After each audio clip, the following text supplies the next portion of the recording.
Au nom du Père, du Fils et du Saint-Esprit. Amen. Mes très chers frères et sœurs, nous célébrons aujourd'hui Saint Guilain de Mons. Pas un saint extrêmement connu, en effet. Et pourtant, il a quelques similitudes avec le saint que nous avons célébré hier, Saint Denis de Paris. En effet, Guilain de Mons a été évêque d'Athènes à une époque. De tradition, il aurait été un Gaulois de la race des Francs qui se serait installé au moment des invasions barbares. Vous savez qu'à un moment donné, à la fin du 5e siècle, tant en France qu'un peu partout en Occident, l'Empire romain a périclité et c'est les tribus barbares qui sont venus s'installer un peu partout.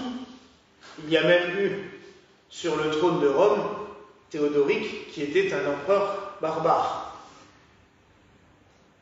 Guilain serait donc membre de cette tribu franque qui se serait installée en Grèce, qui aurait envahi la Grèce et qui se serait installée à Athènes. Guilain va très vite faire des études, de très hautes études théologiques, et il va notamment découvrir un saint très cher à nos frères orthodoxes qui est Grégoire de Nazianze, un père de l'Église.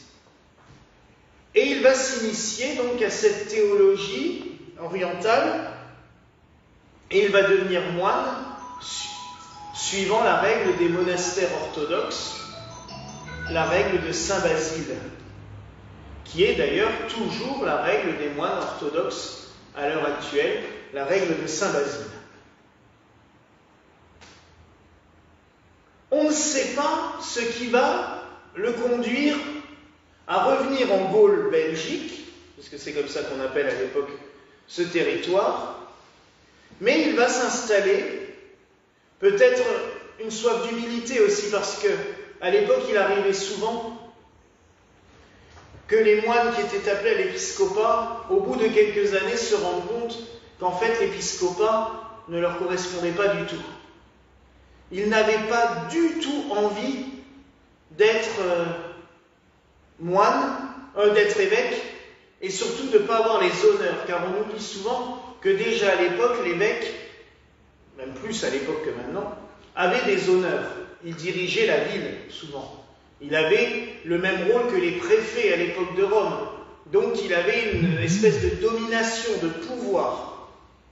Donc Guilain, lassé de ce pouvoir sans aucun doute, va reprendre son bâton de missionnaire et va partir vers l'Europe de l'Ouest et vers ce qu'on connaît maintenant sous le nom de Belgique. Il y a une très belle légende avec Guilain qui parlerait encore plus à quelqu'un qui n'est pas là ce soir, une légende d'ours, puisqu'un ours va manifester l'endroit où Guilain va s'installer. D'ailleurs, le lieu s'appellera le buisson de l'ours. Et ce lieu, c'est l'actuelle ville de Mons, en Belgique. Et il va donc s'installer là. C'est le roi d'Agobert, très célèbre, qui lui donnera les terres, les territoires, étant totalement ébloui par la ferveur, par la foi de cet homme venu d'Orient. Alors il est très marrant, c'est que maintenant on fait de Saint Guilain un bénédictin, ce qui n'a jamais été, forcément, puisque venant de Grèce et vivant la règle de Saint Basile, il n'a jamais pu entendre parler de la règle de Saint Benoît, qui était d'ailleurs à peine créée à Rome et qui n'était pas encore arrivé à cette époque-là dans ce territoire. Il va donc installer un monastère oriental, avec toutes les traditions d'Orient, dans cette ville de Mons, et il va y vivre saintement tout en faisant de nombreux miracles tout au long de sa vie. Et à la fin de sa vie, il va sentir à un moment donné la mort venue. Et on dit que selon la tradition, à un moment donné, il était dans sa cellule. Il a senti. Donc il est sorti de sa cellule. Il a prévenu ses frères. Il est allé à l'église. Il a ouvert le tabernacle. Il a pris la Sainte Communion. Il s'est donné la communion. Et il s'est endormi. Dans les bras du Seigneur. Et c'est là aussi où ce qui est très surprenant, c'est que presque quasi immédiatement, il a été considéré comme un saint. À l'époque, le diocèse où était Mons dépendait de Cambrai, qui est à plusieurs centaines de kilomètres. Mais à l'époque, l'archevêché de Cambrai était un des diocèses les plus grands d'Europe, et il couvrait toute la Belgique actuelle, plus tout le nord de la France. Vous voyez l'étendue de ce domaine. Et l'archevêque de Cambrai, puisqu'à l'époque c'était encore les évêques et les archevêques qui prononçaient les canonisations, l'archevêque de Cambrai prononcera la canonisation de Saint Guilain. La ville de Mons sera marquée à tout jamais par la sainteté de Guilain, puisque quelques années plus tard, une religieuse va venir s'installer là et fonder un couvent aussi, Sainte Vaudru, qui est la grande sainte patronne d'ailleurs de Mons maintenant. Moi, il y a deux choses qui m'ont marqué en étudiant la vie de Saint Guilain cet après-midi, puisque je vous avoue, comme je l'ai dit hier soir, je ne connaissais pas du tout ce saint belge. C'est que c'est un saint qui peut nous porter à prier pour l'unité des chrétiens. Puisque, vivant selon un rite oriental en Occident, il peut nous porter justement à nous intéresser aussi à ce que font les autres communautés chrétiennes et à ce dialogue. Et c'est vrai que je voudrais que vous portiez cette intention de prière aussi ce soir pour l'unité des chrétiens, car aujourd'hui nous avons eu un très beau moment de nouveau, comme nous en avions déjà eu un au mois de juin. Nous avons déjeuné ce midi avec le curé et le pasteur de Lingolsheim pour organiser les événements de l'année qui viennent, et je trouve ça très agréable de pouvoir être unis entre frères des trois grosses communautés chrétiennes de Lingolsheim, de pouvoir se réunir pour pouvoir travailler et prier ensemble. Donc, je trouve que le jour est plutôt bien approprié. D'un autre côté, il y a cette parabole. J'aimerais revenir brièvement. La parabole des talents. Durant la messe, on ne lit pas le dernier passage, parce que le dernier passage est beaucoup plus violent. Celui qui avait reçu un talent, qui l'a caché, qui l'a enterré dans le jardin, en gros, quand il revient, il va le déterrer, il le rend au Seigneur en lui disant « Tu m'avais donné un talent, j'avais tellement peur de le perdre que je l'ai enterré. » Et le Seigneur le fout dehors de manière assez violente, puisqu'il dit « Va en enfer, en gros, dans la géhenne, là où il y a des pleurs et des grincements de dents. » C'est sympathique. Ça veut quand même nous dire quelque chose. C'est que quand le Seigneur nous donne des talents, parce que là, les talents dont on parle, c'est la monnaie de l'époque.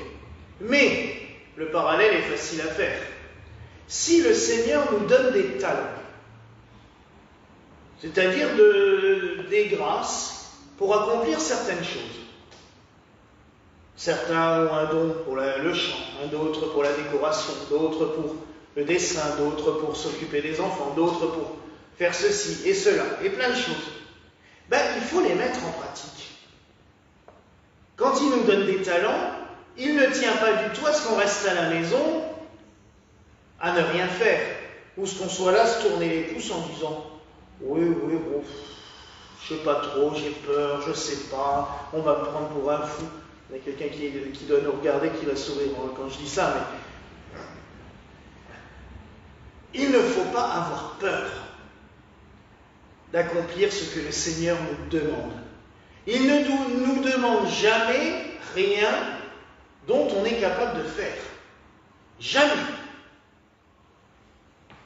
Et si on a l'impression que c'est trop, c'est qu'on manque un peu de courage, parce qu'il ne nous demandera jamais rien que nous ne sommes capables de faire. Et Saint Guilain, imaginez un petit peu cet homme, à l'époque, élevé en Grèce, donc qui devait quand même parler la langue des Francs, puisqu'il était d'origine franque, mais quand même élevé en Grèce, avec un climat quand même plutôt sympathique. Athènes, c'est plutôt sympa. Qui a étudié, qui vit dans une ville plutôt moderne pour l'époque, qui vit dans un milieu très érudit, et qui se retrouve à partir au fin fond des Ardennes belges, où le climat est plus proche de ce qu'on connaît aujourd'hui, c'est-à-dire la pluie, le froid, et que les grosses chaleurs et le climat méditerranéen, dans une région plutôt inhospitalière. Les ours à Athènes, on n'en croise pas à tous les coins de rue. Là, la première chose qu'ils croisent en arrivant, c'est un ours. Bon, c'est quand même, voilà, il faut une certaine volonté. Dieu lui avait donné la capacité d'accomplir sa mission, mais il fallait quand même avoir un peu de volonté et un petit peu de courage aussi pour se dire, il faut que j'y aille. Et Saint Guilain peut nous aider aussi à cela en le priant, en se disant, oui, aide-nous à trouver déjà la voie que le Seigneur nous a tracée, mais aussi à trouver le courage d'accomplir cela. Donc vous voyez, dans la vie de chaque saint, on trouve toujours quelque chose pour se nourrir soi-même.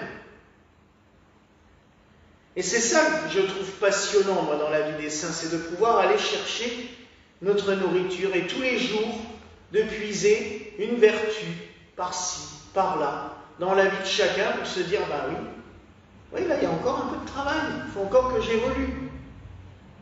Donc Saint Guilain peut nous aider de ce côté-là. Nous pouvons le supplier aussi. Peut-être aussi, je pense à une discussion que j'ai eue avec l'un d'entre vous, peut-être aussi que nous pouvons supplier Saint Guilain de donner la force à ceux qui doivent quitter un endroit pour aller à un autre endroit, de trouver cette force. Il l'a trouvée, lui, et ça a dû être compliqué, j'imagine. En tout cas, à l'époque, c'était pas un vol en avion de 2 heures. Athènes-Mons, c'était des semaines, voire des mois de trajet. Voilà, c'était quand même l'inconnu dans ce qu'il peut avoir de plus terrifiant. Donc, supplions aussi Saint Guilain à cette intention-là. Et comme je vous le disais, prions-le aussi pour l'unité des chrétiens, l'unité de l'Église du Christ. Pas pour en faire une seule et même Église avec un seul et même rite, une seule et même discipline. Ça n'existera jamais. Justement, c'est ça le charme de l'Église du Christ. Saint Paul nous dit bien, il y a plusieurs demeures dans la maison de mon Père. Mais que les chrétiens puissent enfin vivre tous ensemble, communier au même pain, boire à la même coupe. Là, déjà, le travail sera énorme et que les chrétiens ne passent pas leur vie à se disputer les uns les autres pour des détails de bout de chiffon, de couleur, de machin. C'est des fois aberrant. Alors que une seule chose devrait nous réunir, c'est communier au corps et au sang du Christ. Voilà donc la grâce en ce jour que je nous souhaite au nom du Père, du Fils et du Saint-Esprit. Amen.